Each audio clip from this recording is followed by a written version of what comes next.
Hi everybody, the 20th of December. It will soon be Christmas and we're coming up to the end of another year. And today's video, I make no apologies for it probably being one of the longest that you're going to have to endure. I'm going to break it down though into two parts. The reason for the video is to impart knowledge and information to you that isn't otherwise, I would estimate, available. Why this is very important is I think that most of the videos on YouTube and on social media generally, maybe 99% of it is nonsensical. It doesn't get anyone anywhere.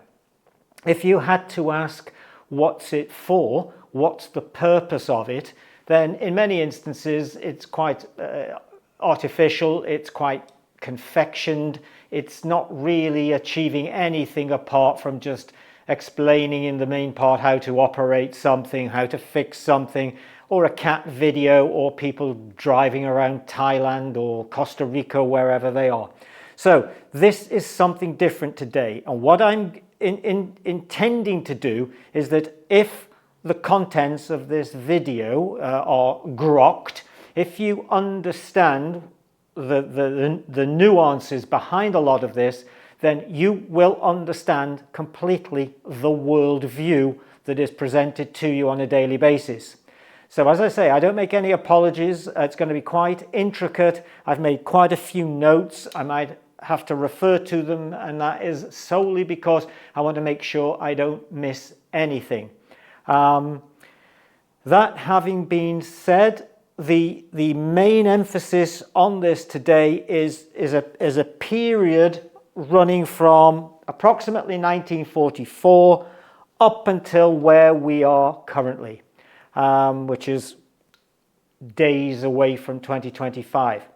I've highlighted the middle point here, around about 2001, because what we remember from there is this event here, and to that extent what I'm going to say is that throughout this video, and maybe in part two, there are going to be times when I will just write something on here, and I will do that for obvious reasons.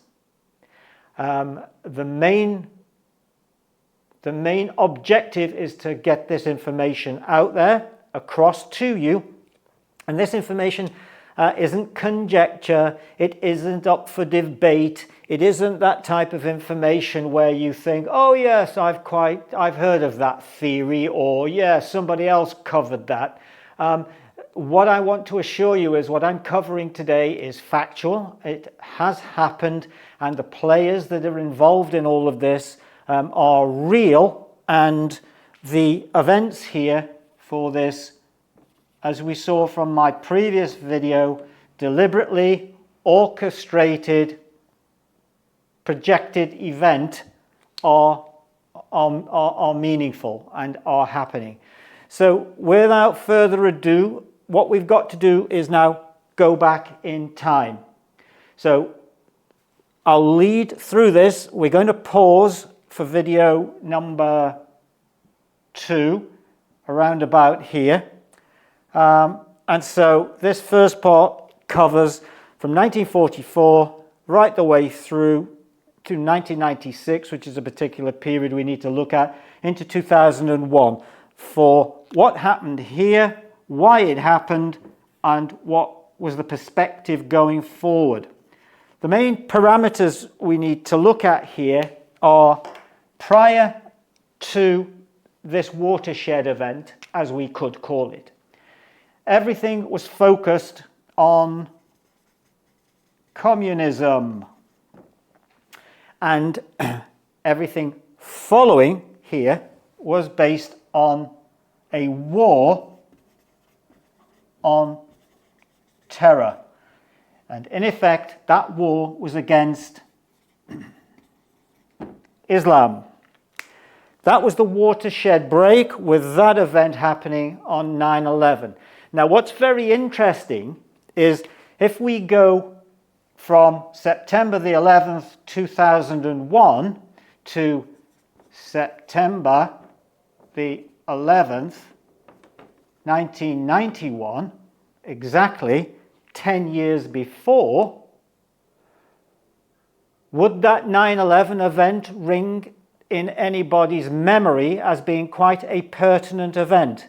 And I would suggest most of you would say no. And if I said, well, remember that big event in September the 11th, 1991? People would correct me and say, no, you mean 2001, surely. But on September the 11th, 1991, George Bush Sr. made a speech to Congress outlining, after the so-called successful victory in Gulf War I, that the New World Order was going to be introduced, and this New World Order was now facing these real threats to the world. Now, what you've got to remember is 1991, I think if you look at 89, the Berlin Wall fell. 91, the Soviet Union was virtually no more. I think Gorbachev stepped down around about 91. So around about this period, there was a lot going on. If we project further back from there, what we need to ask ourselves, so you can get an accurate world view of how your life and how your living standards and how your financial perspectives have been conditioned and altered and orchestrated and manipulated, you've got to go back to 1944. In truth, you have to go back to, say, around World War I, but we covered that in part in that previous video. So World War I was a bit like a setup punch for the knockout. Don't forget, what we had is in 1913, we had the Federal Reserve Act passed. Then in 1914 through 1918, we had World War I. Then in effect, we had a 20-year truce to the beginning, 1939-45 for World War II. So I won't go over that too much, but there was the ground planned following the Marxist Leninist doctrine that came out in the late 1880s, 1890s, that led to this so-called Bolshevik Revolution in 1917. And it's no coincidence that I said last time that what we got, in fact, was we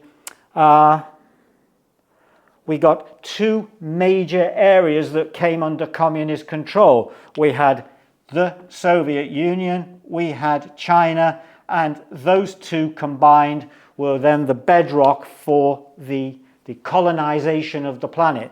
Now, just to bring people's attention historically to this drift of empires, if we just take a map, and obviously this is getting a bit crowded, so I'll wipe some off in a moment. If we look at the beginnings of civilization as written down, as we see on what's called Babylonian cuneiform script, or in Babylonian cuneiform script on the clay tablets from the times of ancient Babylon, the Sumerians, the Hittites, the Hurrians, those are thousands and thousands and thousands of years BC, and we had that in a place called Mesopotamia. Mesopotamia is that area in modern day Iran between the Tigris and the Euphrates River. So that was civilization, let's say A. That's where it begins.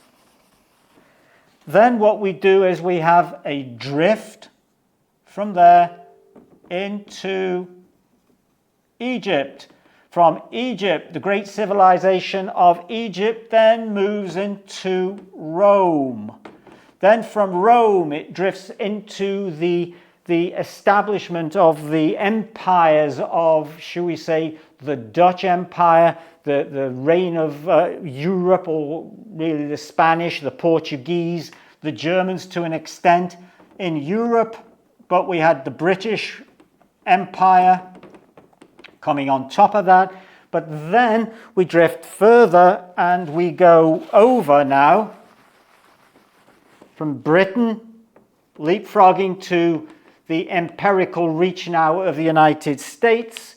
And from the United States now, it seems just a hair's breadth away, where it seems to be going is to those two parties I just had for you over here, Russia and China. So as you can see that there's this continuous drift towards the West, and I would say that is a cyclical event. I would say that with all the wars, with all the intrigue, with all the duplicity, the backbiting, and everything else you can possibly mention, that there was not an accident that this drift takes place. And so what we get here is from 1944, we've got cycles, and these cycles run on a pi ratio. Pi is actually the square root of 5 over 2 plus a half, actually being, that's what's designated as the speed of light. So pi is actually 1.2 times the speed of light squared. That's all for another video. So if you want to look at some of the work by Bruce Cathy called the World Energy Grid, that might give you some clues, but that comes in at around about 161,383 nautical miles a grid second, rounded up from nautical miles into statute miles, then into kilometers, with the slight adjustment for a gravitational aspect on between the speed of light at the equator and the poles. You bring it up to just a fraction under 300,000 kilometers a second, which is what the standard textbooks tell you. So this is very important, that everything moves in cycles. And what this means is that if this is true, just like the yugas from the Hindu tradition, that you've got the various yugas, and we're coming into a cycle now of Kali Yuga. With the Tibetans, we've got the wheel of Dharma that continuously turns. So if we look at this cyclical nature of man, man tends to make the same mistakes over and over and over again. And why it's important is that World War I was the setup. World War I was a behind-the-scenes power grab from a group of beings called the Solar Templar Initiates that go back historically right to the time of Atlantis, and have been referred to in various esoteric literature off and on. Whether you believe that or not is not my concern here. The powers that be believe it, know it, and have hidden all of this should we say, secret esoteric knowledge from you to keep you in the crib, so to speak, in a dumbed down, very naive, infantile state whereby they can rule and command you at ease.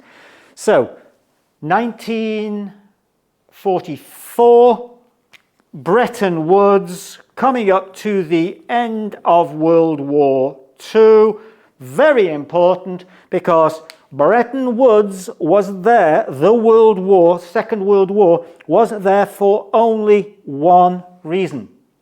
That is to ensure that a firewall was put in place post the peace to ensure that a credit system, as opposed to a value money system, which had existed from time immemorial this way, would no longer be available. And what that meant was 143 countries of the world, their sovereign representatives or finance ministers came to, in part, signed, didn't necessarily attend Bretton Woods itself in 44, they came together and agreed that a line of credit would be extended after that point. So that was the reason the Nazis, or the National Socialists, not to be confused with the Ashkenazi, coincidence, the same 4 letters at the end, the Ashkenazi Jewish sect, but the Nazis were to take care of Europe, and the Japanese were there to take care of everything in the Middle East and Far East. So that was China, Philippines, what we call Vietnam, Sumatra, Korea. Can you imagine how much gold and precious items were out there? So that was the clearing up. And once that had been satisfactorily attended to, then we had the end of the war and then the rebuilding of Europe under the Marshall Plan, and the rebuilding of Japan, up until then China being allowed into the club in 71 by Kissinger. So in effect, this is where we're all drifted. So it's all coordinated, it's all planned, and that's what this agenda is. It is a way to keep you continuously reactive, never active. And the purpose of the video is to give you enough knowledge out of these part 1 and part 2 episodes so that you can actually figure out and see the bewildering confusion and, should I say, the ceaseless shape-shifting of the world in front of you, so that you begin to understand, that's what they're doing to me. And if you can see why and how they're doing it to you, maybe you can pass that information on, and by a almost contagious effect, it can percolate through society and more people will grok it. So there's still quite a bit, obviously, for me to get through on this, but we've come up to this period post the World War II, and Europe being built. We're up to, say, 1957, when the Treaty of Rome came along, and off we went, rebuilding of Europe. So that's where we've come to so far, just after the Second World War. Now, why that's important is because a character comes along, I think it was born, let's see, in 1947, he was 15 years of age. So we put him there at 37, 30, what's that, 50, anyway, it doesn't matter. My head's gone a little bit. So at 15 years of age, a guy called Edmond Safra, I write it like that, came onto the scene, age 15, from a place in the Middle East, which is very pertinent because it ties in with where we are up here at the moment with Assad and Syria and Aleppo and the vacuum now that's been left by the dispossession of the 50-year ruling Assad regime. Now, why this is important is that Edmond Safra, his father, Jacob Safra, owned a bank. And these were a Jewish family, very close with the Rothschilds. And they operated originally out of Aleppo.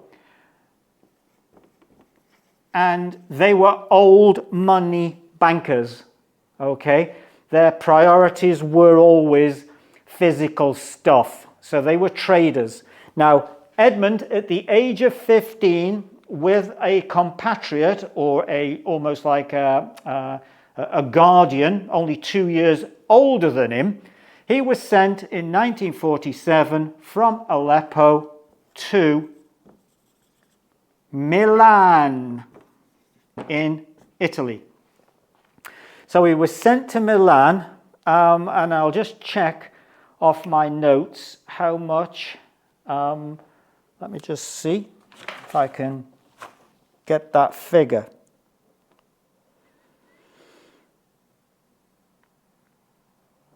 Yeah. I think it was around about 35. So 1 year later, from buying and selling cloth, he made around about $35 million for the bank. So he opened a bank in Italy, opened a bank in Brazil, and opened a bank in Geneva. Now, around about this time, after the war, there was something called the gold fixed price. Gold was fixed twice a day out of London, and the price was fixed, I think, at either $33 or $35 an ounce. And it was generally trading only between those parameters. But the daily price fluctuated a little bit, but not greatly. So this amount in Europe and the United States was a fix. You couldn't really do much with it. However, in other areas of the world, it didn't matter what the price was, but they wanted the gold. And so in places like Lebanon and places like India and places like Saudi Arabia, the Arabian Peninsula, where the UAE is these days, all of these areas, also out in the Philippines, Far East, China, all these places would pay whatever was asked within reason for gold. And so Edmond Safra opened up a line of buying the gold in the London markets where they could get it freely at that fixed price, and then exporting it to these countries here. And for example, I remember when I was in Dubai, the tales from the first people who came there in the 1950s actually stated that there was in effect a 100% doubling of your money in 60 days. And that 60 days meant you had to put a sum of money up. It took the Dows a particular number of days. I think they allowed a month to get to India to make the purchases and then get back to the UAE, and in that time the money would have been doubled. And that was because there was an insatiable desire for gold to be sold into the markets there in the Middle East, and that's really in part how it was done. So that having been covered now, let me just bring myself up to speed, because certain things are coming out of this, because Edmond Safra was majorly important in Russia, because we've gone from 47 now, we're coming through the 50s, the 60s, and Edmond Safra in his bank was doing great guns, or going great guns, should we say. Just check I haven't missed anything off there notable.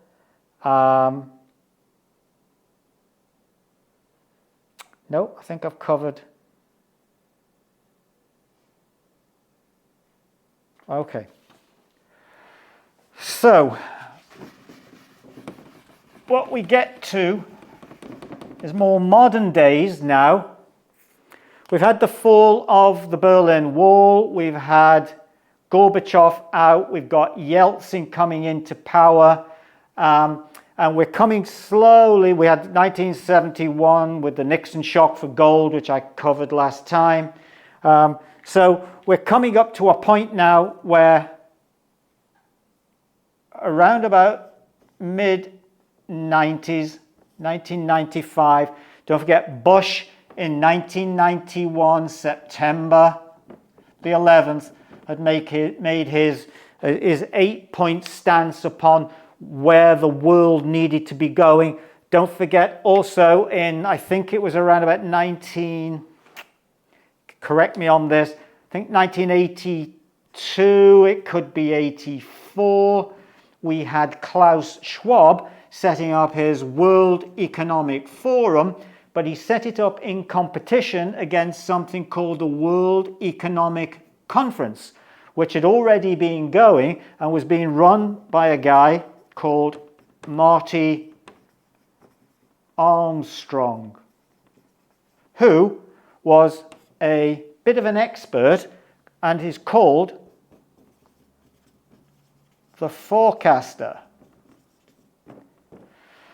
So why this is important is because Martin Armstrong ends up in prison for 12 years for refusing to divulge the code for his programming software, which was paramount in calling the collapse of the Russian economy in 1997, 98. Okay, so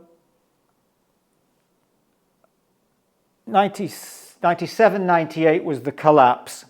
So Martin Armstrong had come across, through studying the past, the cycles and programs that seemed to reflect how the future would behave. And what he did is, having started out in the early 80s, being very interested in computers, he decided what he would do is enter all the details that he could possibly find historically, going right the way back to the times of the Romans and the Greeks, all this information on where these panic cycles came and when these major changes between a public emphasis and a private emphasis in politics sort of gained and failed. And what he came up with is a remarkable set of correlations to show that these things weren't coincidental. He didn't know that at the time, but with his programming, what he started to do was put out a weekly economic or monthly economic broadsheet and explain what was going to happen and when. And as he became more and more accurate with it, more and more attention was being paid to him. But like in the early 80s, I think, mid-80s, his recommendation sheet or monthly broadcast was costing between $200,000 and $300,000. So it was only available for institutional clients, and that's very much where it stayed. However, as you will see, it brought a lot of attention to his doorstep. So we're coming up now with Edmond Safra again. Edmond Safra had a bank in New York called Republic National Bank. And Edmond Safra was the banking organization that was responsible for transferring skids of money, that's pallets of money, through the boom of the 95, 96 days into Moscow because there was such an amazing demand for dollars. They couldn't get them there any other way apart from planing them in. And it came from Republic National Bank. So the timeline that I want to cover here now is that the club, as we'll call it, international banking cartel, IMF, World Bank, JP Morgan, Amex, Barclays, you name it, the gang. They all work and cooperate together to control the outpourings of 1944. They wanted Martin Armstrong to join them, but he wouldn't join them in the Russian campaign because he thought it was going to fail. Okay, so he stood by his ground, and you have then people joining people like Safra. So Safra plus a guy called Bill Browder, who's now Sir Bill Browder. They decide to set up in 1996 something called the Heritage Fund. I think it's Heritage. So Safra puts the seed money in to the tune of 25 million and says to Browder, okay, go and do your thing. And so off he went to do it. He'd basically been working in research and economics in, I think, in the United States at the time. But the long and short of it is, in the first month, I think the stock that Browder had brought into had done something like 35% increase. They thought it was a fluke. However, the next month he did 40% on top of that, and those figures started to move exponentially only on one basis. He was involved in a company called Gazprom and Avgas, I think it was called, and some other companies. What these were all being controlled by were around about 22 oligarchs. 22 oligarchs in charge, and overall, because he was then the head of the, I think it's SFB, could be SFB, we had someone called Vladimir Putin. Okay, so throughout all of this time, all of this was being controlled and manufactured. Where are my glasses gone? Got them. And so we have a drift now where the club and the IMF are very, very interested in what's going on in Russia. So the IMF and the World Bank and this clique here are doing whatever's necessary, because two different tracks were in place at the same time. There was the George Bush Sr., ex-director of the CIA, Project Hammer, and also working along in his background was something called Promis. Promis was a software that swept the accounts of corporate and institutional investors of an evening and had that money invested in overnight markets and then placed back into the accounts the next morning, wherever they were in the world, using quite a sophisticated for the time programming software, so that money wouldn't be missed or noticed at all. So with a 24-hour clock running, with the carnival of the world stock markets going 24/7 nearly somewhere in the world, and subsidiary markets also at play, vast amounts of money could be earned. And in part, that's why the CIA were very interested in it. And if you look into people like the Enron collapse and people like Jim Rickards, who did, I think he did something called Weaponization of Money or whatever, I can't remember the book. Rickards does I think he sells a newsletter or a series of tips whereby if you've got, it starts off with a red light, an amber light and a green light, or it can go then to 3 red, which means you don't invest or you get out. And then it can go, in fact, it's a traffic light system to tip people off, and it's run by an AI, which was attachable to them, and Rickards even admits that he was part of the CIA deal. So that was going on then, but what we keep coming back to here is Martin Armstrong, because Martin Armstrong had this predictive software, and the predictive software said that Russia was going to fail. And lo and behold, in 97, 98, it failed big time, and the IMF and the World Bank had given into the Soviet Union, should we say, this crowd here. They'd put in around about 22.5 billion in loans, and mysteriously, as the collapsing economy took hold, we see that there was a capital outflow, mysteriously, of about 22.5 to 23 billion flows out the door.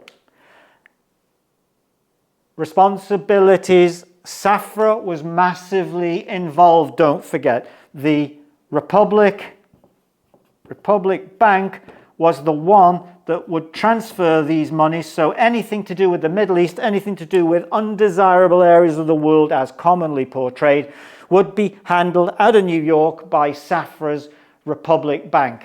Okay, so what we have then is why this is all important is it explains why certain consequences, so I'm recapping here, why certain things happen. Why does somebody like Vladimir Putin, who was a member of the World Economic Forum's Young Global Socialist program, why does Vladimir Putin end up as president in Russia, and why do we have this constant on firm ground, rocking and rolling under your feet so you never know where you are? And I'm going to come onto that in a moment. But before I do, so Putin with the World Economic Forum, because what we've got to cover here as we're coming up to this point is we've got the club, and we've got a series of dates. Now, I'm not going to mess around with these dates. I think I've got them on a piece of paper here, so just bear with me. We've come up to this collapse in the Russian economy, but we've got massive implications and fallout from it, because all that money was in the hands of people like Abramovich and these various other oligarchs that fled Russia. Some of them went and set up in England, and Abramovich, I think, ended up buying Chelsea football team or something like this. So we're coming up to this point before a crucial event. The crucial event, which I'm going to touch on. So about a year before this, I think it was January, Martin Armstrong gets arrested because what was happening is that Republic Bank, Safra's bank, was sweeping his accounts. Okay? And just to put that in perspective, it was not all in the same bank, but Martin Armstrong and what's called Princeton Economics had around about, wait for it, 3.5, let me do that again because I want to, had around about 3.5 trillion under management. That's how important a character this guy is, and what's about to happen is very, very telling and impacts on you. Now, you sitting there thinking, am I going to get to the end of all of this, or am I ever going to understand it? And I do hope so. Well, sit tight, because as I say, there's nothing else out on the internet there. There's nothing out on the YouTube channels there. Everything else is just a distraction and a confection of, well, yes, okay, it was entertaining, but so what? With this gives you power, it gives you knowledge, and it gives you freedom. And with that, you can do something with it. So if you hear it from no one else other than here, that's one thing. But if there's an echo in other things that you hear further down the road, then equally good. That adds to it. So what we had is, at this point here, I think it was around about 27th of, I think it was sometime in August. Martin Armstrong knows that something's happening with the accounts. He demands a meeting with Safra, but evidently Safra has left the country. He's gone mysteriously somewhere, but he ends up in Monaco. Right, so what we have done is we're coming up to 1999. This is the time period we're in here before he goes to jail, because it's a very important point. Don't forget, we've had 1997, 98, the collapse of the Russian economy.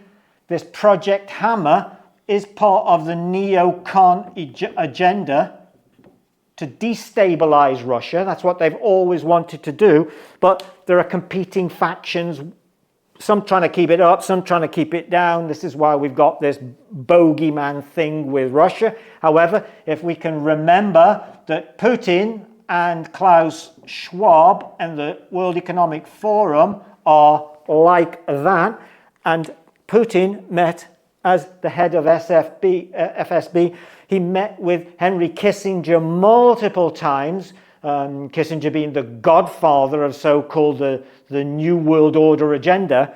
We can see that, they're all in it, in the same club together.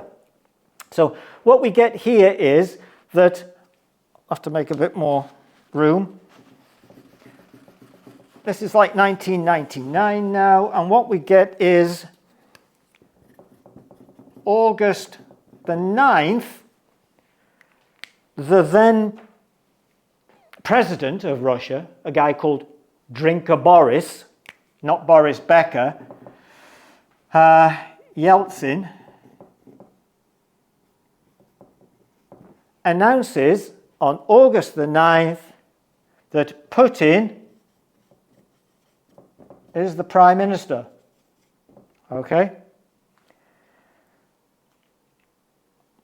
August the 9th, Putin becomes the prime minister. December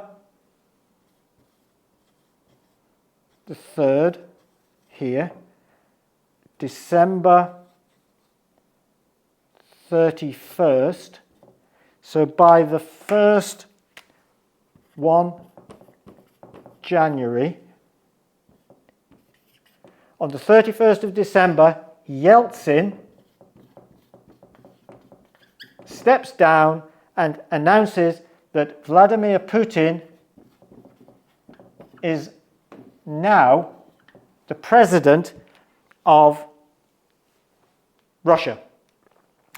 December the 3rd, while all this kerfuffle has been going on in the papers, because Bank of New York, one of their executives, Bank of New York, because this is where the transfer is coming from. I'm going to explain why this happened now, because on December the 3rd, Edmond Safra is discovered dead with his assistant in his apartment in Monaco. Okay? Very, very important, because Safra had bodyguards like you would not believe. He had ex-Mossad people looking after him. He had a very, very tight security network. He was in one of the tightest enclaves for security reasons imaginable in a tin can called the Republic. Is it a Republic or the Principality, of Monaco, where you can't even get in without 1,000 cameras even seeing you get in, and you certainly can't get out if there's any trouble. And so mysteriously in there, his nurse, a ex-Green Beret, supposed to have said that he murdered him, and on the pretext, in order that Edmond Safra would want his services more, what he decided to do was to pretend to create a fire, which would then make Edmund run into his safe room, and then he could rescue Edmund and be, should we say, more cherished or more seen as a useful individual than he did before. And what happens is Edmund's supposed to have died of smoke inhalation. So that isn't what happened. Edward Safra was terminated by either the equivalent of the KGB or Zionist banking interests that wanted to cover up, in part, the fact that they'd been sweeping these accounts, and the Promise software and Project Hammer, the idea to bring down the Soviet economy, were on the cards. So let's just cover now how we get Vlad onto the president's seat. Okay, not the best at drawing seats, but I'll have a go. So what we had in 1999, we had, and I'll just draw this this diagram. I think I've got it. I did a particular diagram for this, if I can find it.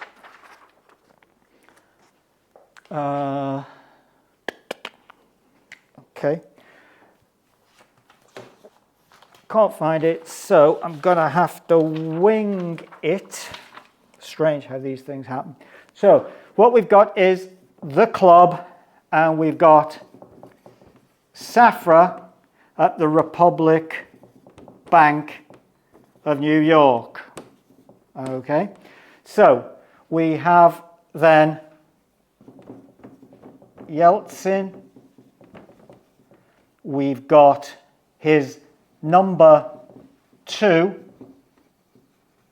Berezovsky.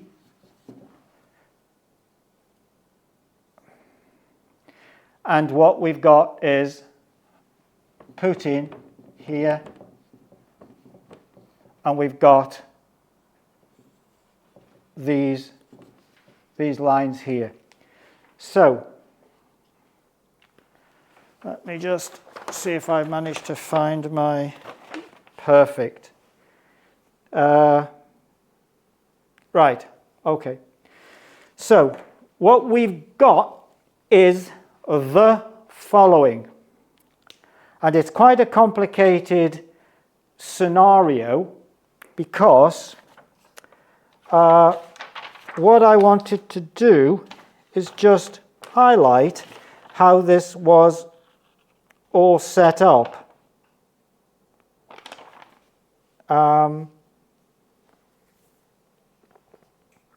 Yeah, okay. How this is set up, in effect, is the IMF, World Bank, set everybody up. Well, first, before they set them up, what happens is that Edmond Safra holds the National Gallery in Washington, D.C. He rents the whole thing for the evening and puts on a show about how things are going in the Soviet Union or ex-Soviet Union, Russia, and what needs to happen. So he basically convinces the IMF and the World Bank before this to make these loans into Russia, and they do. So Safra and the IMF / World Bank are like this, as, shall we say, a son would be with a father. However, what happens here is that they want to have Putin in power. So there's a setup going on here when Project Hammer and Promise are operating, and this is in 1998, 1999. This is where they're heading for, so they want Putin in, so by 2000. And what happens is this, that Boris Yeltsin gets persuaded by Safra to take out a loan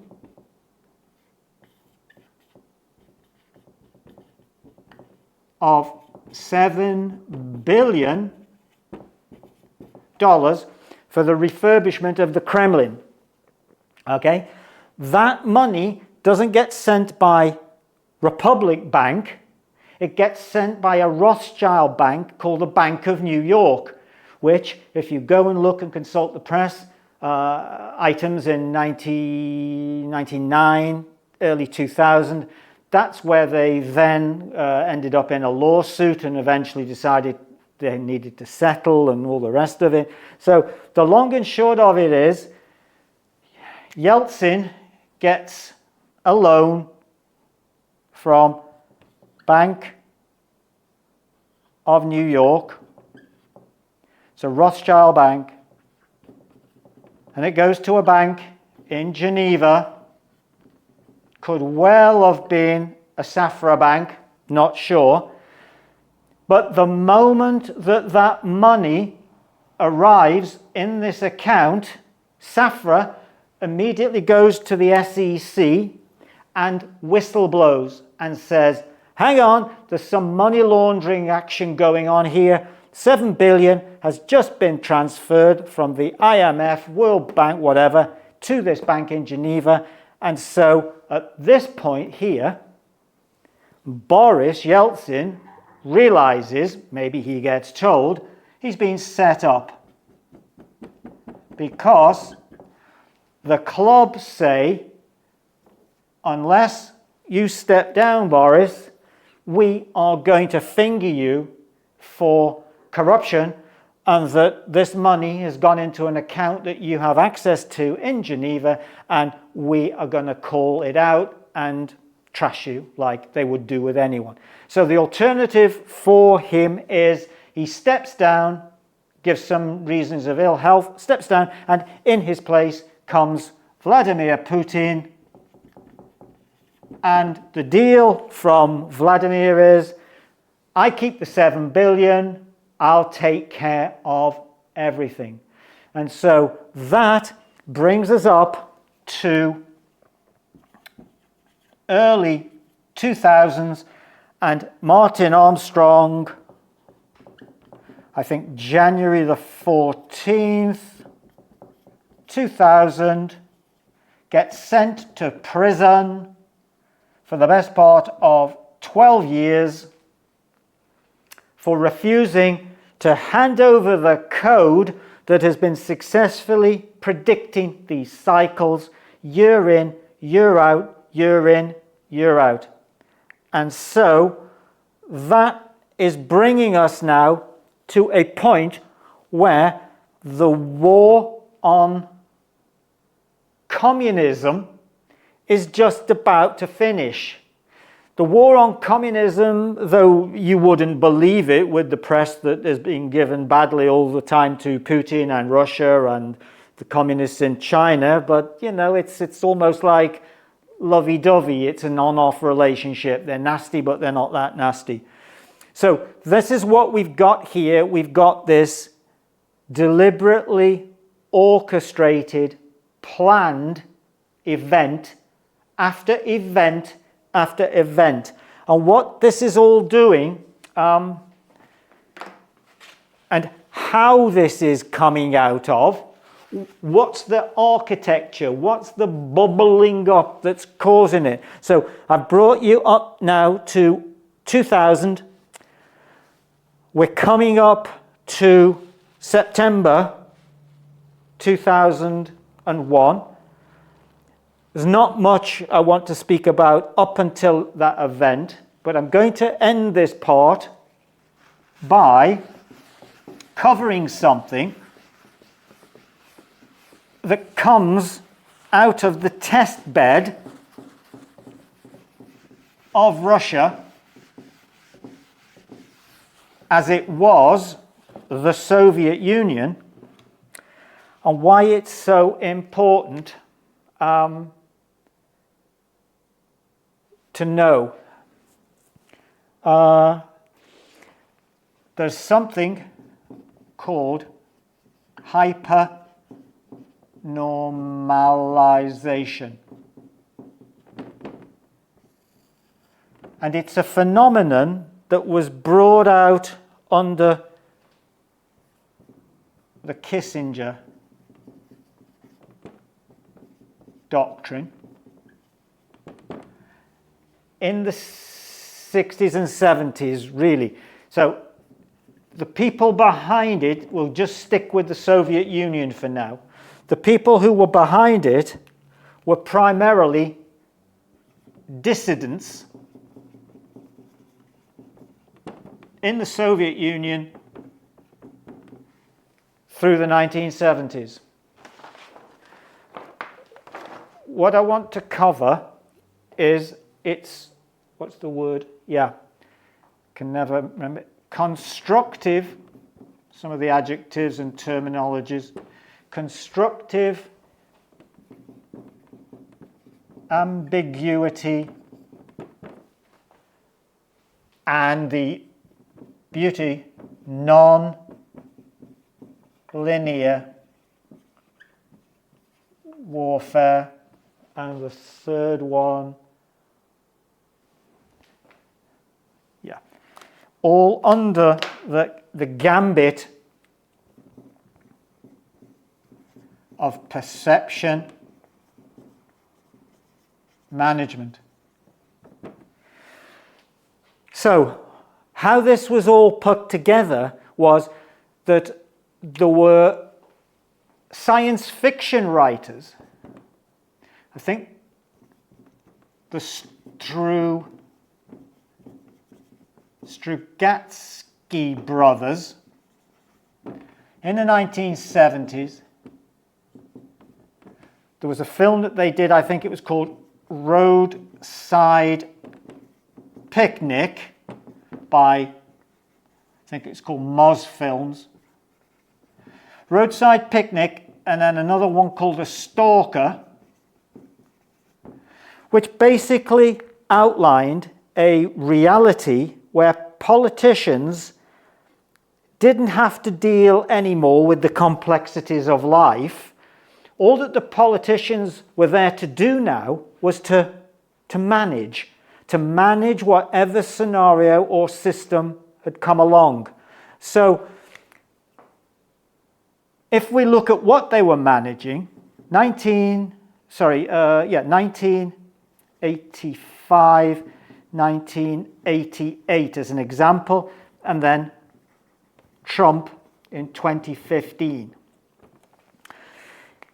What had happened is, over this period of time, people's morale and belief systems had been broken and shattered.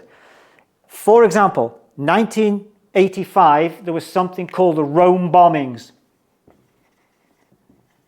In 1988, there was the plane that was blown up in the sky, Lockerbie.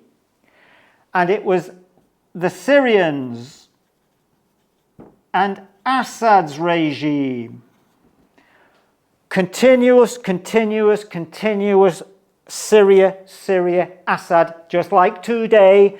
Why it's important? Because they're cyclically regenerating it and keeping it going and keeping you forever, ever constructively ambiguous. Nothing in a line. Everything coming at you from every different direction.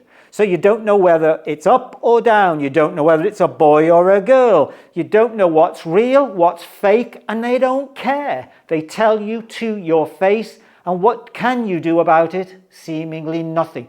It makes you so inert and so passive and so downtrodden that you, just like the experiment that was successfully shown to work in the Soviet Union and China, has everybody sitting down on their bones of their arse at the side of the road, almost willing themselves to die.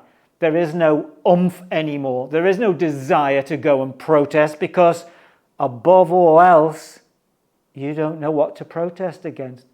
There is no enemy. There is nothing you can point your finger at because everything is unreal. So you got the Strugatsky brothers. You got then, his name was Varislav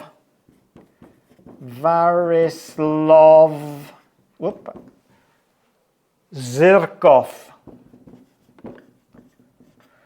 And he was a science fiction writer. He basically cut his teeth in the theatre. And what he basically decided to do was to openly fund everything that could possibly be funded that was going against the government. He'd fund fascists and he'd fund anti-fascists. He'd fund people who were against the security services and Putin, but he'd also fund it for those who were for. But the trick was he let everybody know what he was doing. And so things didn't seem to matter anymore. And so what you get here is a prime example of how it works and what you've been told. Assad, Assad, Assad. It's the Syrians, it's the Syrians, it's the Syrians. But then, all of a sudden, about 1990, because they needed the assistance of Syria and the Assad regime, they completely flick it. And what do? They find another bogeyman next door, and all of a sudden, it's Gaddafi, all the way through the 90s, all the way till he was deposed, and that's how it worked. So I need to just, and this is the thing, with these stories that come out, the stories don't have to be real. What else did he say? It's a political, nothing more than political theatre or cinema. Trump used exactly the same technique in 2015. He stood there and he said the most outrageous things, made the most incredible assertions that he never followed up on. He never kept to those promises. He said he would jail Hillary, didn't make any attempt to do it. So many things they promised they would do, but they didn't. And so that's the political theatre. And this is why this concept is used, this destabilized. Have I got that one on? No, I haven't. Which is destabilized perception. And with destabilized perception, you think to yourself, well, this is all okay, Peter, what are you getting at? And well, yeah, we know all of that. But you don't, because, as I said when I first started Removement in 2012, go and have a look on my channel. The very first video that I ever posted, I actually meant what I said, that I knew the way forward because look what was failing. All these protest movements had failed. Occupy had failed. The Arab Spring had failed, and on and on. And it had all failed for one simple reason, that when you ask any of these groups what they want as the outcome, they don't know. They have no plan. They have no idea. They've got no formulated policy. All they're shouting at is, like with Tommy Robinson and his gang when they go on the street, or with the reform movement in the United Kingdom run by Nigel Farage. What is it that you want? What do you want? Oh, we want some of this, but we want that, but we don't want the internet to go off, or we want a little bit more of that, but we want a less that. And it's all a nonsense, because ultimately, if you don't have sound constructive policies that can work not only economically, but suit people's, shall we say, base instincts and sort of higher instincts, then you won't get the majority of people to come along with you on the journey. So let me just check, because we're coming up to the end of part 1. Part 2 is going to be the scenario with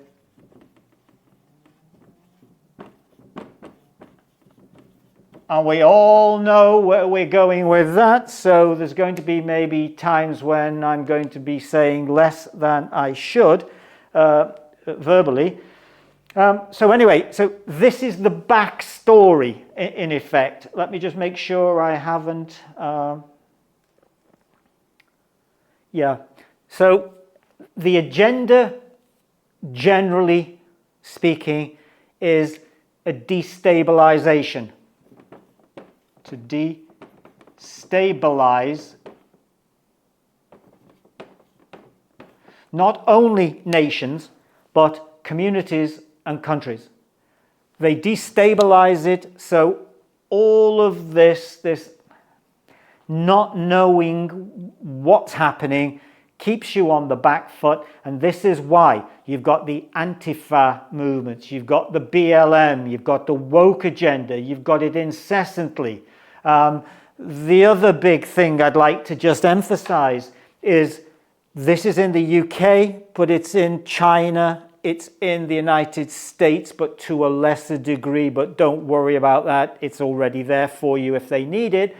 What you have there is you can get arrested within 48 hours for putting a flag or a tweet that supposedly offends somebody who is protected because the victim doesn't have to disclose how, so he can't be gaslit or he can't be outed. So they don't even have to tell you now who's coming after you. Yet these same authorities, these same military industrial complex sponsored secret aspects of government, the MI5, the MI6, the CIA, the NSA, Interpol, Europol, you name it, they can't track down who's supplying the arms, can't detect where the pallets of money are coming from or going. They can't detect where the money's going from Ponzi schemes. They don't know where all this is happening or who it's happening for. They can't get hold of phone calls when some of the most evil people on the planet in politics, through the COVID situation, to name some, people misappropriating money from hospitals for personal protective equipment, PPE stuff. None of it ever gets tracked. Nobody ever goes after it. Nobody wants to know what the secret conversations between Fauci and Gates were, or Klaus Schwab's agenda is being monitored or accidentally outed. Can you imagine how many conversations are going back and forward between all of these people? Whether it's between Merkel or Macron or Trudeau or whoever, none of it ever accidentally slips out. And so, with the Jay-Z thing and the P. Diddy and the J-Lo, all this nonsensical crap that's getting thrown in your face is just a distraction. Ignore it, because what I've put on this board today is as much a roadmap as you need. You don't need any better. And don't believe anybody that tells you you do. This is good enough to get you home. Yes, there could be better, but you don't need better. Look at this.